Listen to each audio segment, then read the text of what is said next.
The House will come to order.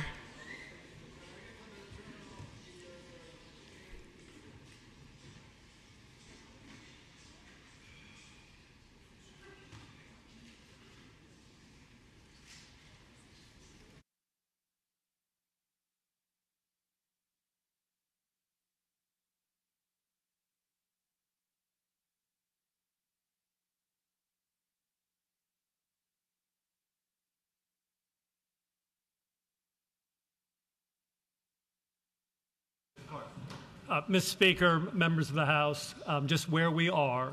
So we're waiting for the Senate. They will come over in due course. We'll introduce all of the members of the various groups that are going to be filling out the rest of the cabinet, filling out the rest of the chamber. Then at 7 o'clock is when VPM will be gearing this all up. So we'll start at 7:02, and then we'll go through and do that and everything. And at the end of that, the Senate will leave. I'll announce the committee assignments, the committee meetings for tomorrow. HHS is meeting at 8:30, Transportation at 9, the caucuses, Democrats at 11, Republicans at 11:15. But that's what's going on. So we're sort of just in a holding pattern, but please kind of be at your seats because at some point the Senate's getting ready to come down here in the next 5 minutes. House will be at ease.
The House will come to order.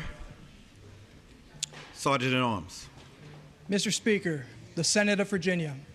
The members of the House will rise and receive the Senate of Virginia.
The Joint Assembly will come to order.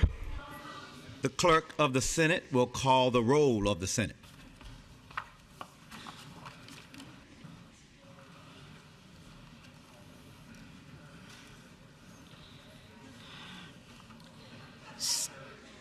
Senator Aird. Senator Aird. Senator Bagby. Senator Boysko. Senator Carol Foy. Senator Cyphers. Senator Craig. Senator Deeds. Senator DeSteff. Senator Diggs. Senator Durant. Senator Eben. Senator Favola. Senator French. Senator Hackworth. Senator Hashmi. Senator Head. Senator Jordan. Senator Jordan. Senator Locke. Senator Lucas. Here. Senator Marsden. Here.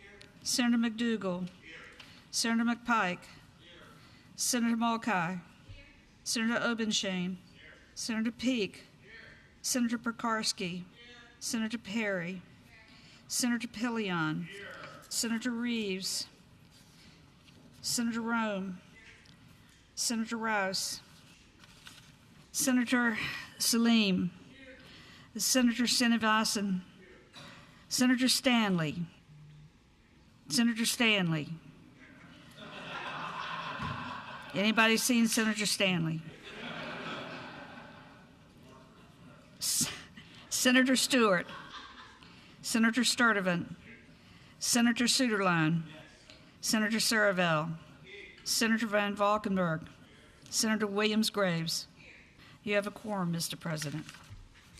The members of the House will indicate their presence on the electronic voting board.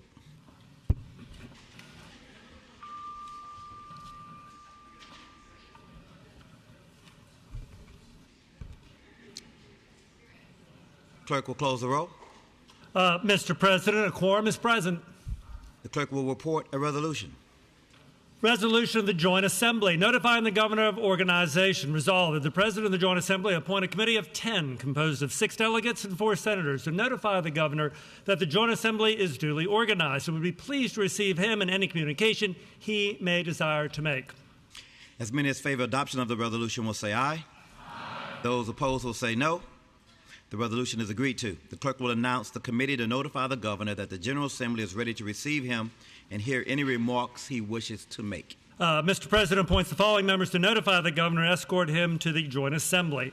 Delegates Herring, Torian, Hayes, Tran, Kilgore, and Wyatt, as well as Senators Lucas, Locke, Saravel, and McDougal. The Joint Assembly will be at ease.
she is.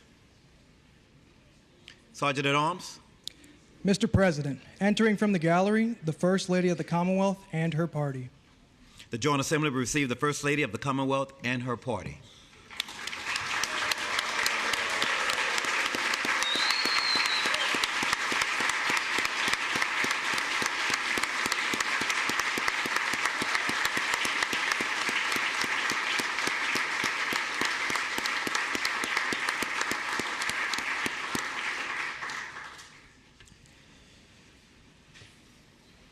Mr. President, the Governor's Cabinet and other executive branch officials.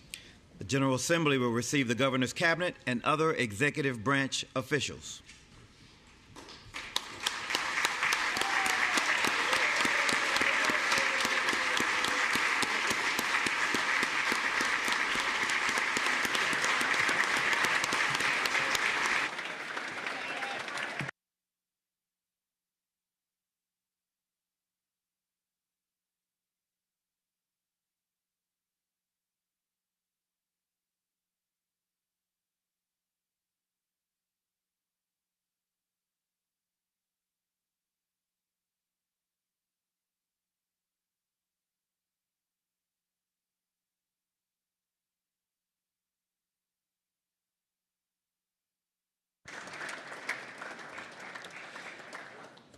Mr. President, the Chairman and Commissioners of the State Corporation Commission.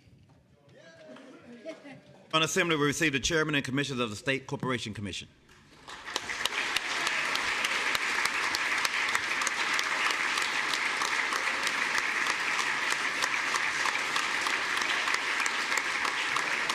Mr. President, the Chief Justice and Justices of the Supreme Court. The Joint Assembly will receive the Chief Justice and Justices of the Supreme Court.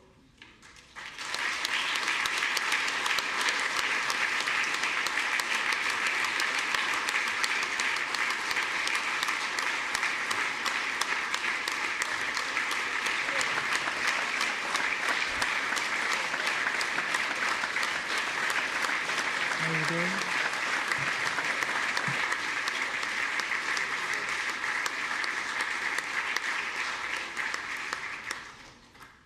Mr. President, the Attorney General of Virginia. The Joint Assembly will receive.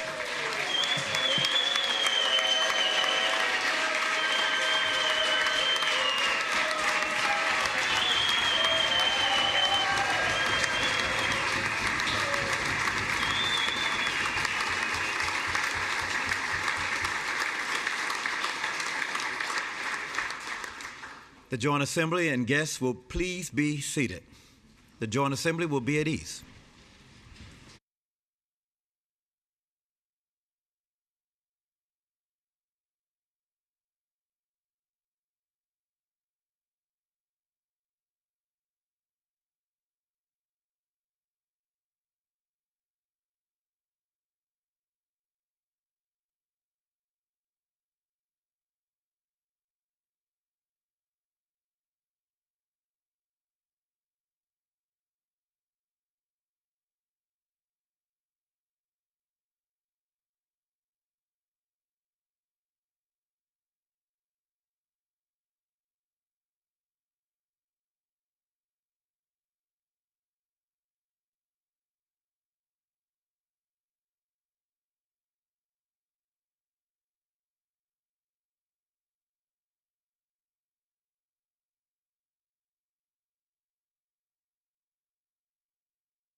The House will come to order. Sergeant at Arms.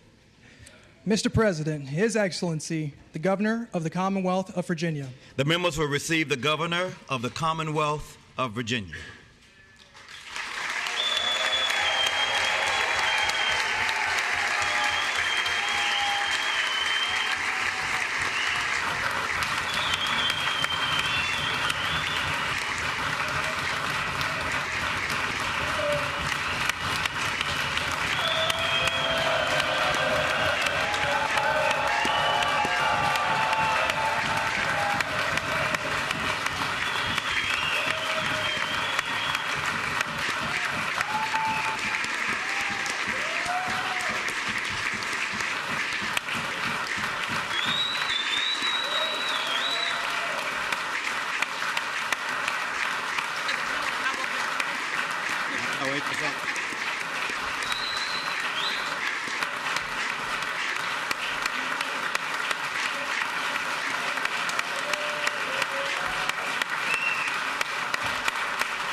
That's right.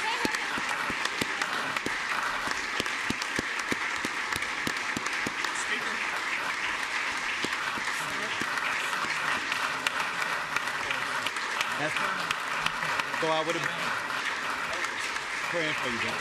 Praying for you.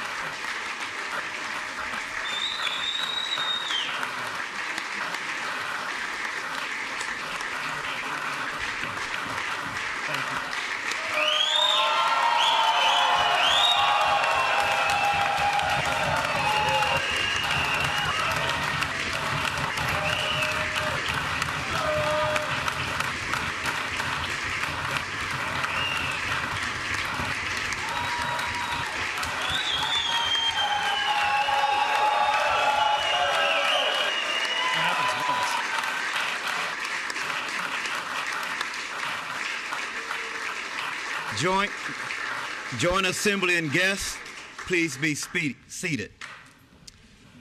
As Speaker of the House of Delegates and President of the Joint Assembly, it is my pleasure to present to you His Excellency, the Governor of the Commonwealth of Virginia, the Honorable Glenn Youngkin.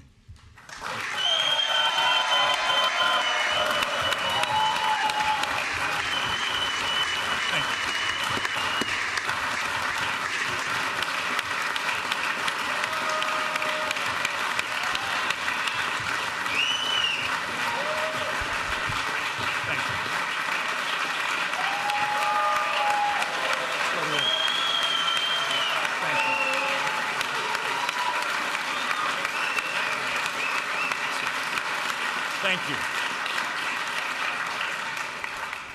Thank you all very much. What an honor it is to be with all of you this evening. Mr. Speaker, Lieutenant Governor Earl Sears, Madam President, Attorney General Miyares, members of the General Assembly, Chief Justice of the Supreme Court Powell, and congratulations, justices of the Virginia Supreme Court and judges of the State Corporation Commission, our clerks, members of my cabinet, and my fellow Virginians, it's an honor to join you once again in Mr. Jefferson's Capitol for my report on the state of our beloved Commonwealth. The Commonwealth is soaring. The Commonwealth is alive with opportunity. The Commonwealth is competing and winning.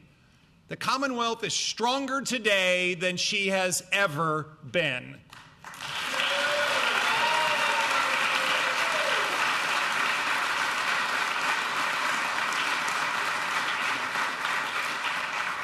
This is the state of the Commonwealth that I have had the immense honor of serving these past 4 years. Fortunately, this service journey has not been a solitary one. As I prepare to hand the key to the governor's mansion over to the governor-elect, Spamberger, I look around this room and I'm filled with gratitude. Filled with gratitude because I see so many men and women who have been involved in Virginia's incredible transformation. A transformation we have witnessed and we have led together. And so to the Lieutenant Governor, Winsome Earl Sears, and Attorney General, Jason Miyares, to members of my cabinet and my administration, you have sacrificed so much. You have served with everything you have, and you've delivered for Virginians. Thank you.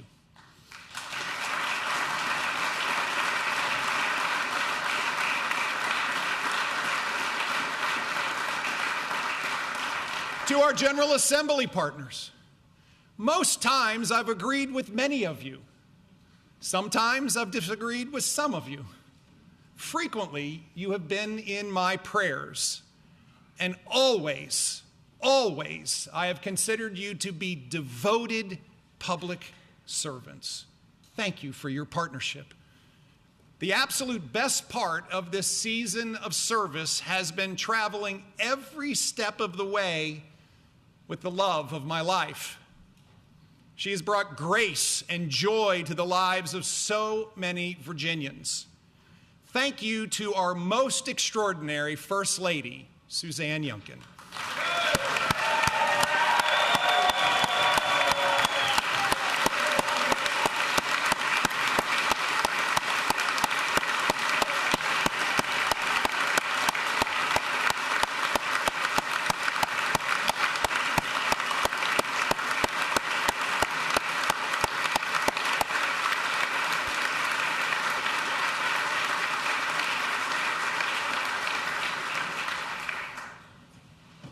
And finally, thank you to my fellow Virginians. To say thank you comes nowhere close to conveying the proud and profound sense of gratitude that I feel. Gratitude that this homegrown Virginian, who was hired and given the chance to go to work for now more than 8.8 million Virginians. Now, I do feel like I've met almost all 8.8 million of you. From Loudoun County to Danville, from the Eastern Shore to Lee County, and everywhere in between. I've met incredible Virginians, like the small business owner who courageously started his first shop and then expanded to 2 and then to 3. Virginians like our teachers who are exciting our students about learning and helping them discover their passion in life. Like the nurse who is empowering a fellow Virginian to leave behind a life of addiction and start leading a life of hope.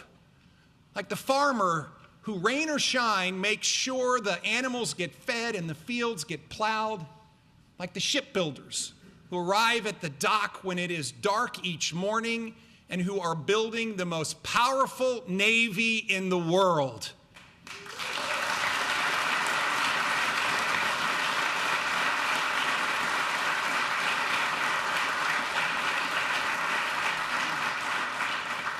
Brave Virginians, like our law enforcement heroes who put on a bulletproof vest every day to go to work to keep us safe. Our amazing men and women who wear the cloth and serve our country, from the 150,000 active duty service members to the reservists to the great Virginia National Guard who has served Virginia since 1607.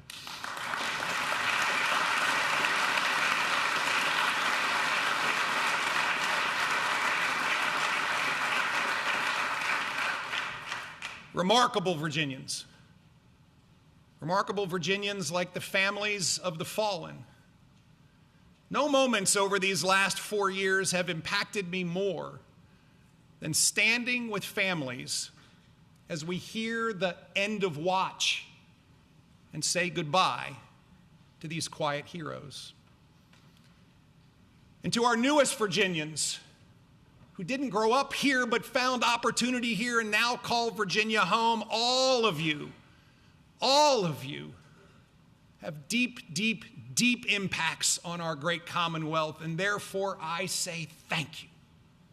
It is you who have been the driving force for all we've accomplished over these past 4 years. Thank you for believing that we could change the trajectory of a Commonwealth that was stalled and make her soar. Thank you for showing that we can strengthen the spirit of Virginia together. 4 years ago, Virginia was in a very different place. I was humbled recently when someone described what has taken place over these past 4 years as the Great Virginia Renaissance, a renaissance that reflected the real and widespread challenges that we faced. Our schools were 46th in the nation to reopen. Parents were being sidelined, and students were falling behind. Virginia had the largest learning loss in the nation in fourth grade learning, reading, and math. 25,000 small businesses had closed their doors in 2021. Job recovery lagged behind nearly every other state.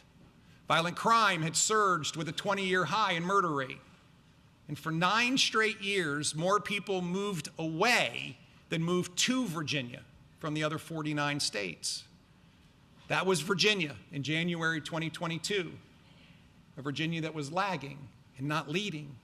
But amid these challenges, we, all of us, saw Virginia with boundless potential just waiting to be unleashed.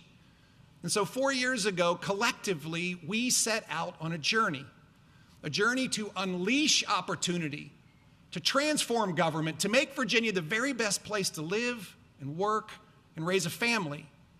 We could reduce tax burdens, lowering the cost of living for Virginians, and generate record state revenue. We could restore educational excellence and see our students perform even better. We could enforce the laws and have the lowest recidivism rate in the nation. We could overhaul our behavioral health system and transform foster care so our kids are safe and families are strong. We could provide historic tax relief to our veterans and honor them and their families with award-winning care and support. We could lead the nation in connecting Virginians to high-speed broadband and invest record amounts in our roads and our bridges and our tunnels. We could transform the great city of Petersburg through a historic partnership and accelerate economic activity in Southwest. We could deliver hundreds of millions of dollars of procurement savings and serve all Virginians with best-in-class constituent services. We could protect free speech and keep our campuses safe. We said we would measure outcomes not in terms of activity, but by actual results. And we also said there are some things about which there can be no debate, that we must grow, and we could grow like never before, that we want Virginia to be a winning state with more jobs, more opportunity, more people, not a losing state, shedding businesses and people, that we must make Virginia the place where companies want to build their future, businesses like Lego and Eli Lilly, like AstraZeneca and Hitachi, and not impose anti-business policies that chase jobs and opportunity away. We committed that we would stop doing what doesn't work and start doing more of what does work. And what we know works is common sense. And by putting common sense into action, we've achieved the kind of transformation very few people thought was possible. This transformation started with business investment and jobs and declaring on day one that Virginia is open for business. Over and over again, I heard the same refrain from Virginians. We want jobs, good paying jobs. But Virginia needed to start competing, and Virginia needed to start winning. We worked together to build an economic development machine, a machine that is unleashing opportunity like never before. Virginia is now a leader in life sciences, a leader in advanced manufacturing, a leader powering some of the most critical industries and supply chains. Where made in America once again means made in Virginia. Where day after day,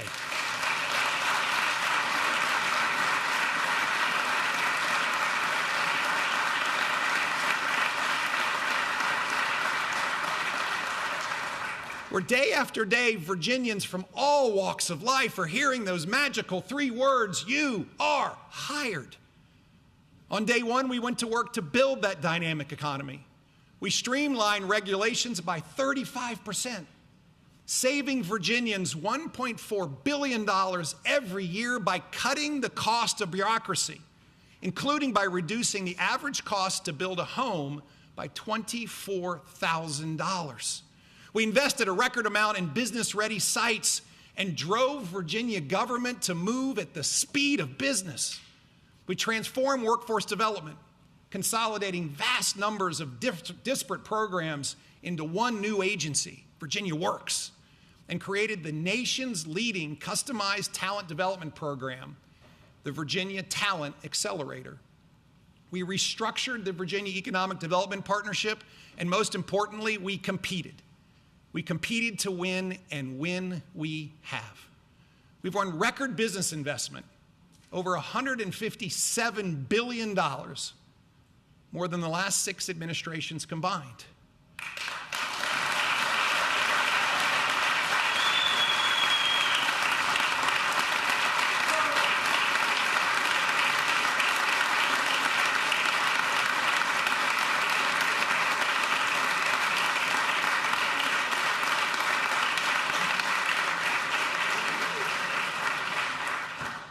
We've grown over 20,000 new high-growth startups, record investments that have fueled enormous job growth. Nearly 270,000 more Virginians are working today than when we started together.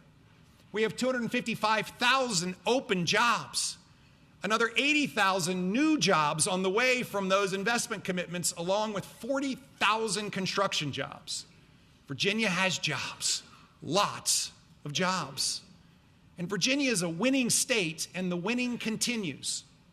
We announced in December Avio's $500 million plant, which is expected to employ 1,500 people.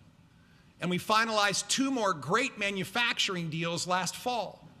A $300 million plant that will employ over 1,000 people in Southside, and a $1.2 billion facility that will employ nearly 300 people in Virginia's Piedmont region.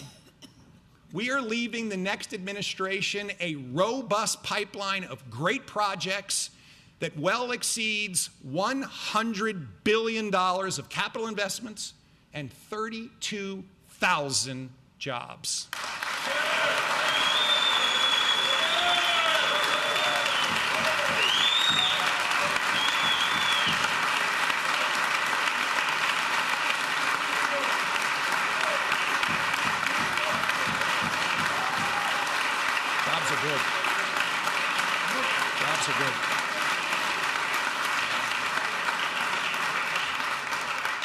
Virginia has been on a tear because we have protected right to work. And so I ask you, please hear me.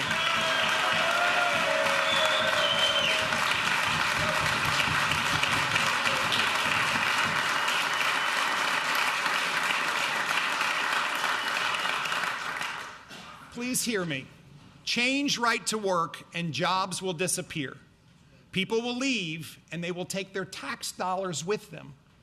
Keeping Virginia soaring means keeping right to work right where it is. No amendments, no reforms, and no changes.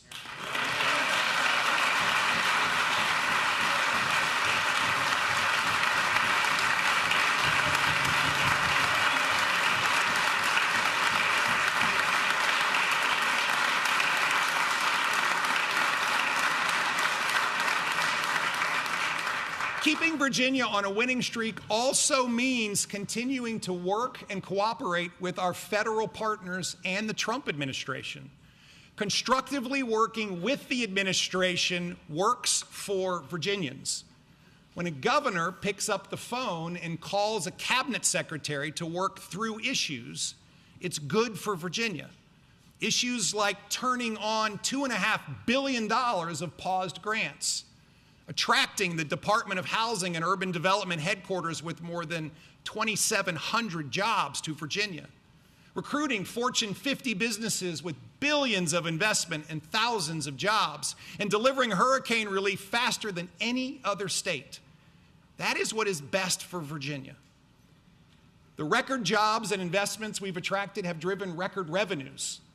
$10 billion in surplus revenue, 8% compounded revenue growth for 4 straight years, 60% faster than the previous decade.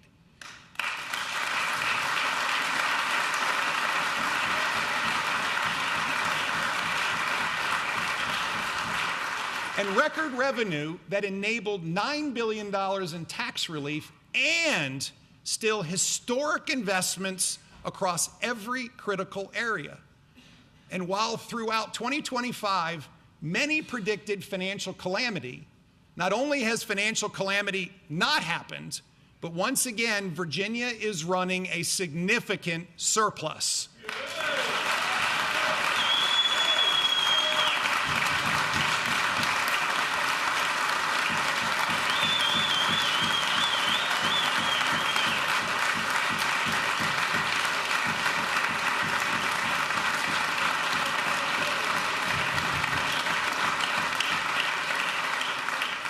Yesterday, we announced December revenue results, a 20% increase over last December, and year-to-date growth of $1.2 billion after just 6 months.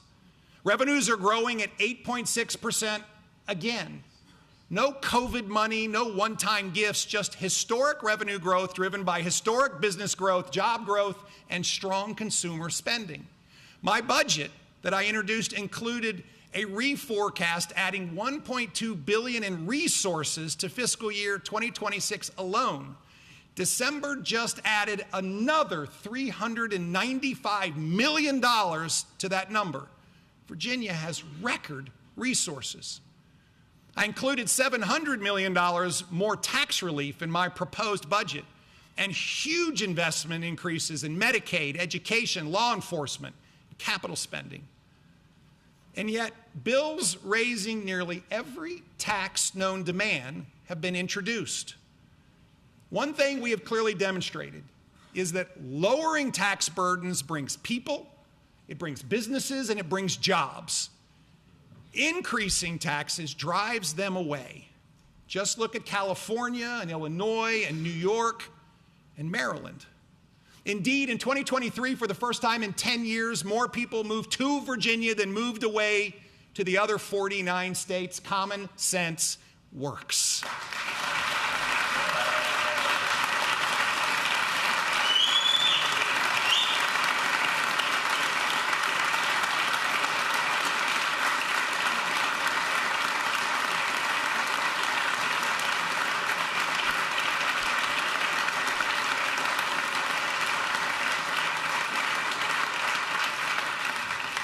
A significant part of that investment went to education, a record amount reflecting a $7 billion increase, 50% more since the pandemic. Empowering Virginians to seize unlimited opportunity all starts in the classroom. The pandemic wreaked havoc on Virginia students and families. Schools were closed too long unnecessarily. As I said, we were 46th in the nation to reopen our schools. The learning loss was devastating. Standards were lowered. Parents were pushed out of their children's lives, and we risked losing an entire generation if we didn't act quickly. Restoring excellence in education has been our collective North Star. It started with putting parents back at the head of the table in their children's lives because, well, parents matter.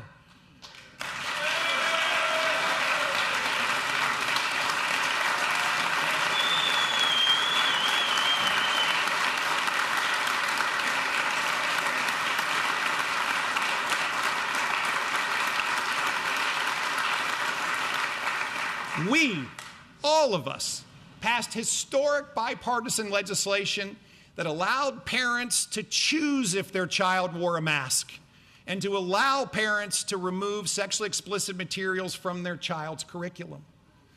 We're exciting students again by gaining the real-world skills that they need to succeed after they graduate. We've launched 15 new lab schools with space for 5,000 students, and we already have a long waiting list. Innovative lab schools from the maritime trades outside of the shipyards in Hampton Roads, to space and aviation at Wallops Island, to data science and coding in the Shenandoah Valley and in Richmond, healthcare in Southwest, and teachers in the rural Piedmont region. And with our huge focus on career and technical education, 4 out of 5 Virginia high school students now graduate with a credential or a certificate.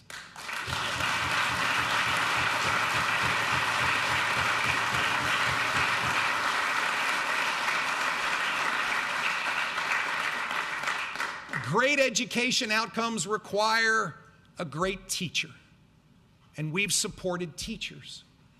Teacher compensation is up nearly 20%. Teacher vacancies are down 36%. And Virginia was just recently ranked the #1 state in America to be a teacher.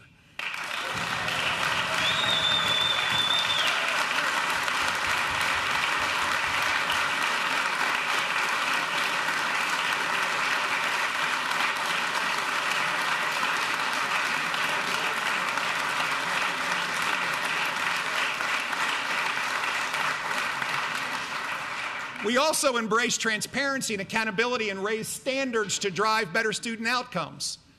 Gone are the days of Virginia having the lowest proficiency baseline in the country, cheating our students by shuffling them along, or worse, lying about whether they could read or do math at grade level. We made our standardized tests harder, and the students did better, including a 20% surge in math proficiency. Of course, students can't learn if they aren't in school in the first place. We locked arms together with the All in Virginia plan. And I'd like to thank Senators Locke and Lucas for your partnership. And now Virginia leads the nation in reducing chronic absenteeism and getting students back in the classroom.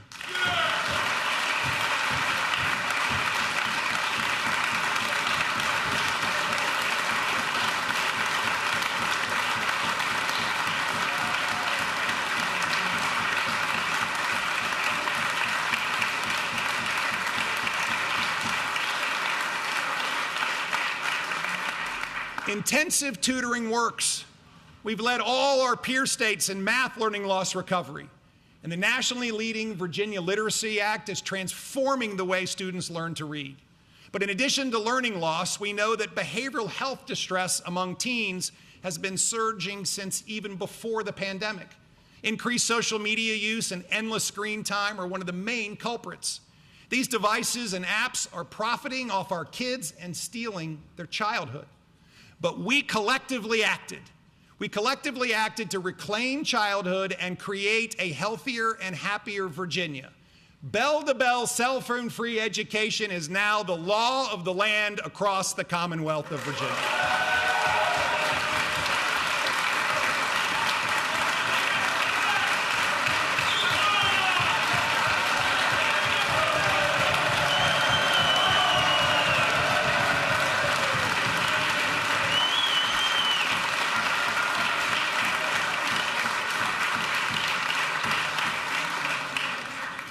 My friends, Virginia is the model for the rest of the nation because in Virginia we don't follow, we lead.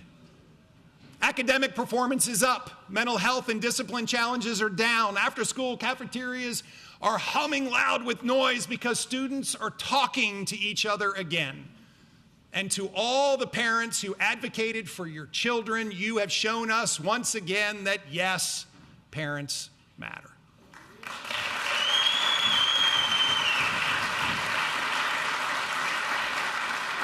To make Virginia the very best place to live and work and raise a family, Virginia has to be safe. From day one of my administration, we have backed the Blues, supporting, encouraging, and celebrating these heroic men and women. We have collectively provided record funding. We've invested in equipment and training, increased salaries. I urge you to keep investing, to keep supporting, and to keep backing the Blue. We've taken on gangs, drugs, and human trafficking. Our statewide efforts include gang task forces, extensive collaboration and cooperation with other states, and with federal partners. We've seized enough fentanyl that otherwise could have killed every Virginian 10 times over. We've arrested violent gang members, including the #3 leader of MS-13. We've brought down the most violent crimes, especially in the most violent cities, as part of Operation Ceasefire and Operation Bold Blue Line. And thanks to our dedicated law enforcement professionals, we've seen a 30% decline in murders.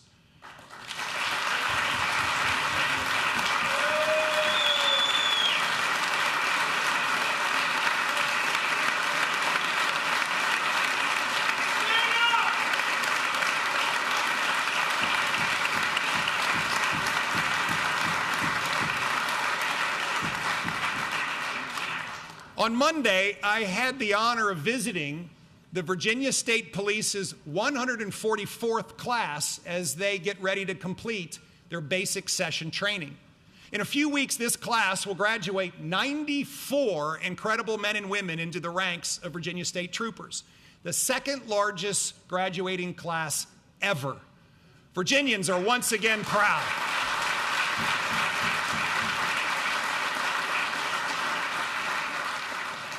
They're proud and excited to enter this most noble profession.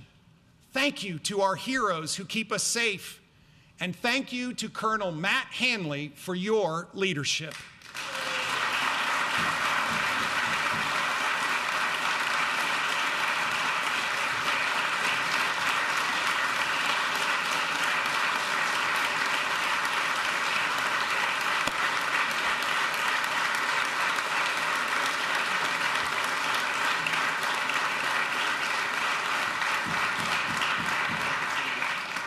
We've tackled the scourge of drug addiction head on. Our fight against fentanyl has been extraordinary. When we started this journey, fentanyl was claiming the lives of more than 5 Virginians a day. Suzanne and I have met, we have prayed, and we have cried with families who have buried a child, buried a spouse, a sister, a brother, a parent because of this evil. And so we came together and launched a comprehensive fight against fentanyl, a fight where we've taken it to the front line by enhancing penalties and creating tougher new laws. Now drug dealers are on notice. If you push this poison and kill someone in the process, you will be held accountable and you will be charged with felony manslaughter.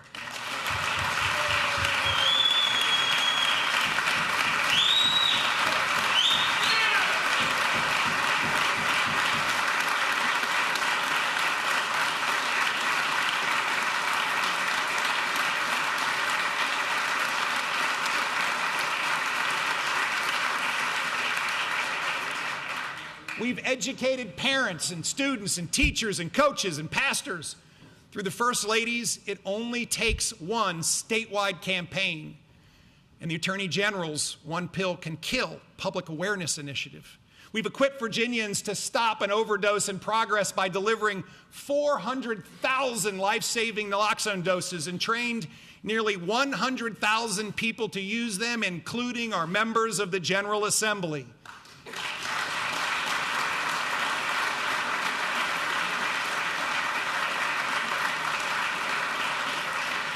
We locked arms with community partners, including our It's Only Take One college ambassadors and heroic fentanyl family ambassadors whose courage inspires us all every single day.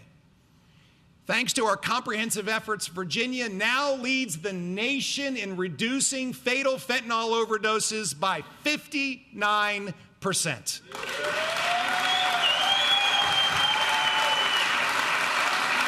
everything. That's all of you. That's all of you. That's everything.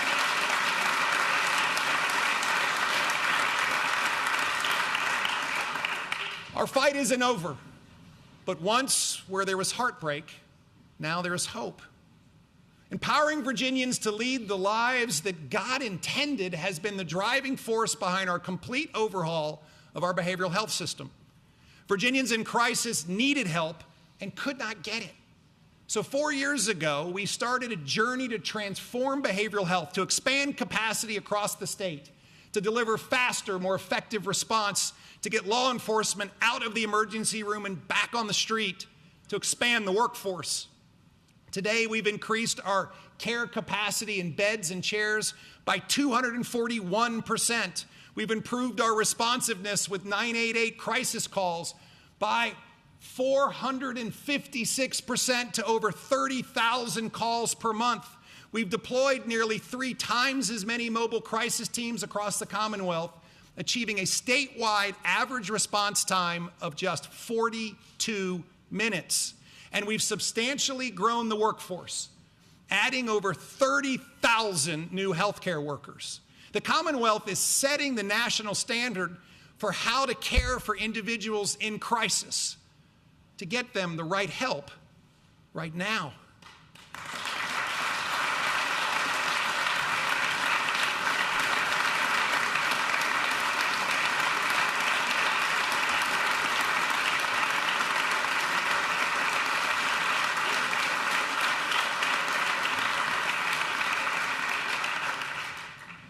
When Virginians need help, Virginians show up. There has been no better example of neighbor helping neighbor than when Hurricane Helene tore through Southwest Virginia. In the face of devastating loss, the true character of our Commonwealth shone through. Heroic rescues by law enforcement, first responders, and our Virginia National Guard. Volunteers and donations rebuilt or repaired over 110 homes and assisted over 4,000 households. Collaboration with state, local, and federal resources has led to rebuilding Route 58 faster, delivering farm recovery grants before any other state, accelerating the restructuring of the Creeper Trail at lightning pace so this huge economic contributor can be reopened by November of this year.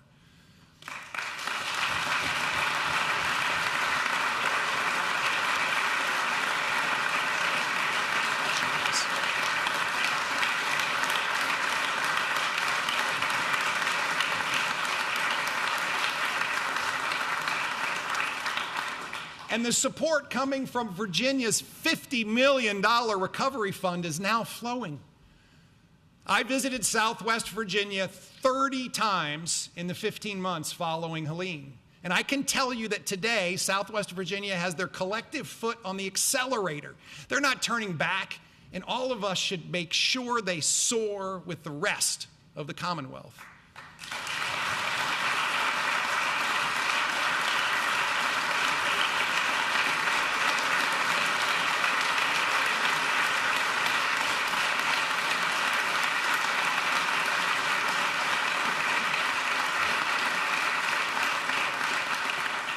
Every corner of the Commonwealth is benefiting from tremendous job growth and business investment.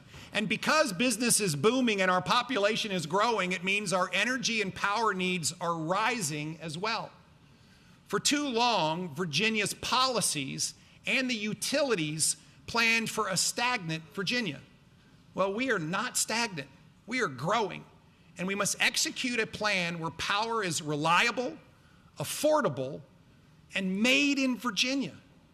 Meeting this growing power need means continuing to support an all of the above power plan.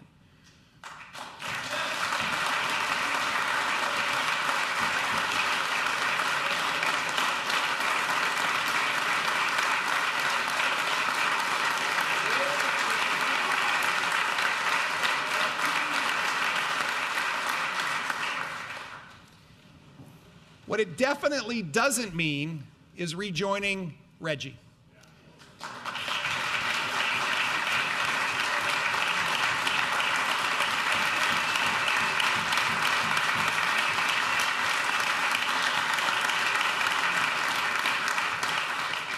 And I know we debate this, and I know some of us disagree, but it's a bad deal. It doesn't work. It's a regressive tax that drives up the cost of living for all Virginians. It also doesn't mean driving away data centers. The positive economic contribution from data centers is enormous. The industry will pay their fair share of power costs, even bringing their own power behind the meter. The national security imperative will drive huge investment and lots of jobs, and Virginia should win. Don't drive it away to the other states. What it does mean is that we must continue to build. We must build gas power generation. We must build nuclear power. We need to double our generating capacity in the next 10 years. And renewables alone, which by themselves will drive up costs and risk brownouts, just can't get it done. Just look at Maryland, where electricity rates have nearly doubled and are 19% higher than the national average. I urge you to undo VASIA. It simply does not work for Virginians. The good news is that we can both meet our energy and power needs and be great stewards of God's natural resource blessings to Virginia.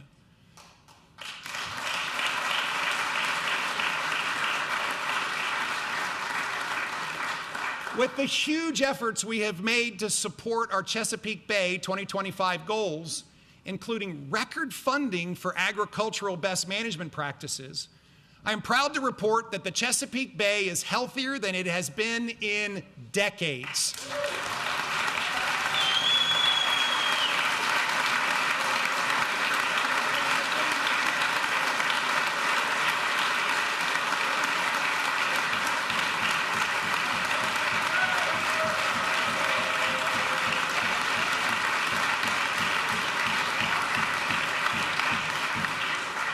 And Virginia led the way to set the new framework signed in December for the next phase of preserving our great Chesapeake Bay watershed.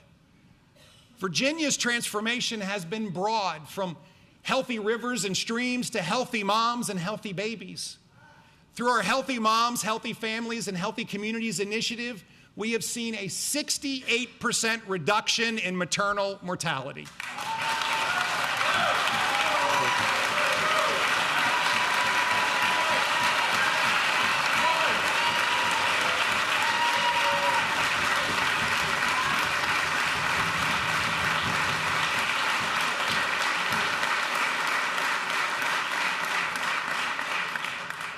Building blocks for Virginia families delivered the best public-private parent choice model for early education and childcare in America, not only maintaining full access for 74,000 children after the Biden administration cut funding, but also, with my recent budget introduction, providing 6,000 more slots.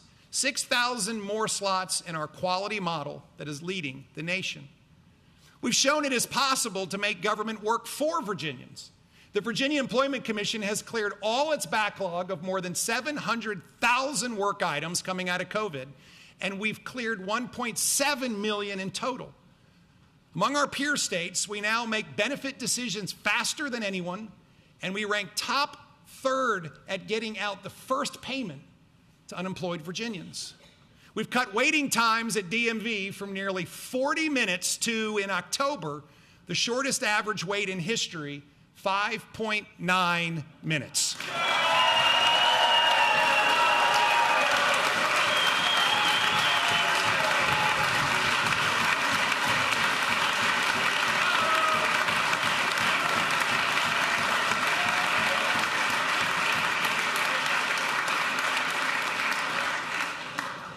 My friends, we've shown that with clear purpose and common sense, it is indeed possible to make government work for Virginians. It's possible to take a Commonwealth that was stalled and make her soar like never before. By every single metric today, Virginia is stronger than she has ever been. Stronger financially, stronger educationally, stronger environmentally, stronger in terms of public safety, stronger in terms of behavioral health, with better infrastructure, and with more opportunity than ever before. We have strengthened the spirit of Virginia together, a spirit of courage and fortitude, of compassion and love, of resiliency in the face of challenge and always rising to meet the new ones. And this same spirit was beating in the hearts of our forebears 250 years ago.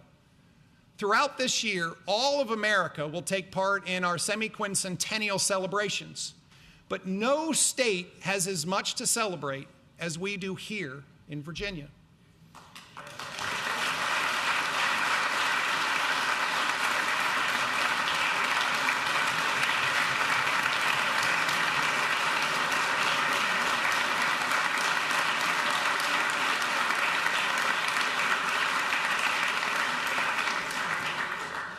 250 years ago, it was Virginians who led the way to America's founding. Washington and Jefferson, Madison, Monroe, Patrick Henry. And Mr. Henry, I will miss working in your building every day. And so many others along the way. America was made in Virginia.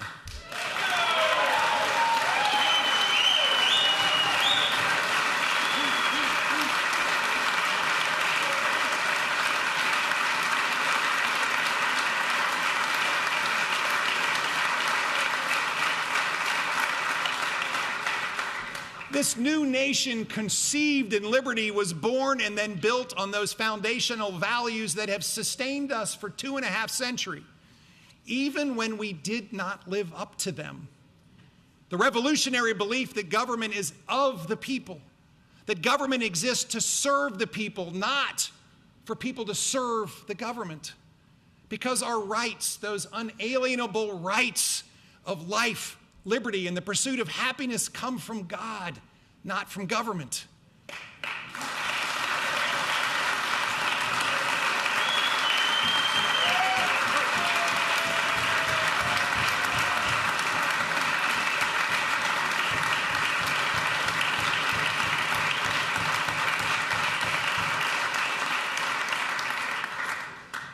The foundational pillars and values that must always define America were born right here in Virginia. Pillars and values that have made America a beacon of hope to the world for 250 years. And those values and that beacon must continue to guide Virginia's future as well. 250 years ago, Virginia led. And I will humbly submit that over these past 4 years, Virginia has led in so many ways that may have stunned others, but should surprise none of us.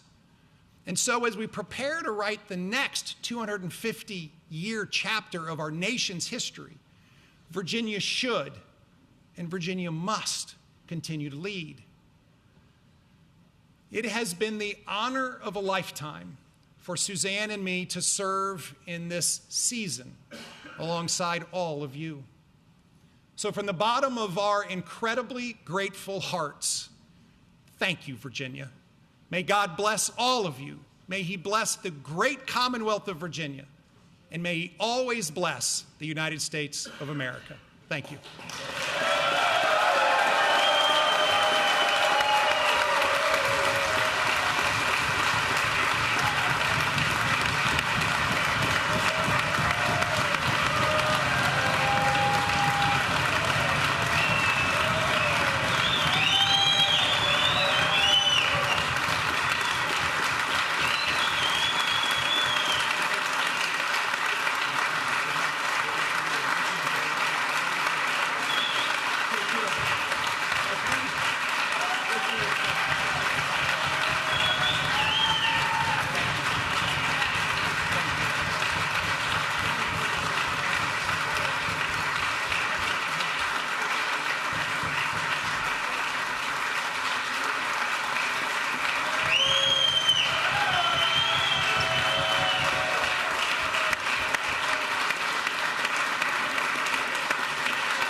Senator Cyphers.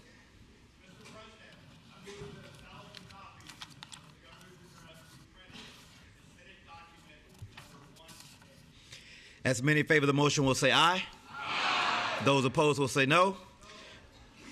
The motion is agreed to. The senator from Loudoun, Senator Srinivasan.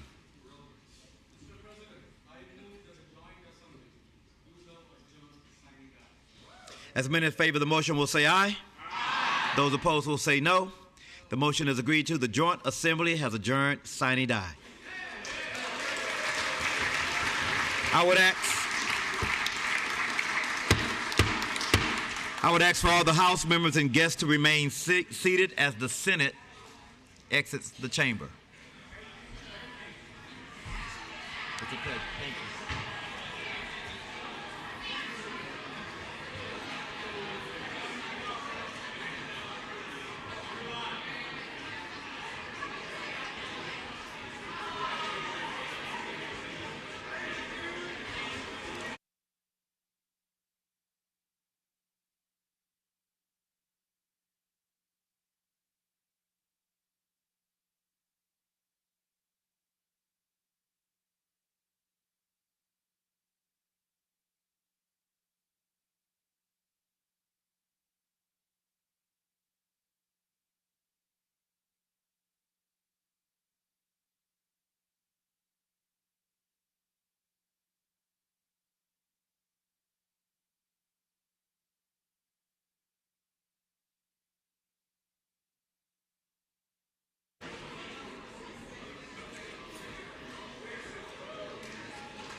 Again, House members, please remain seated as I request that our distinguished guests on the floor and in the gallery now depart the chamber.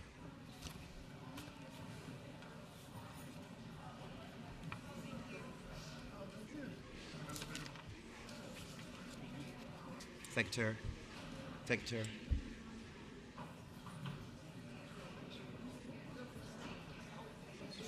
Thank you.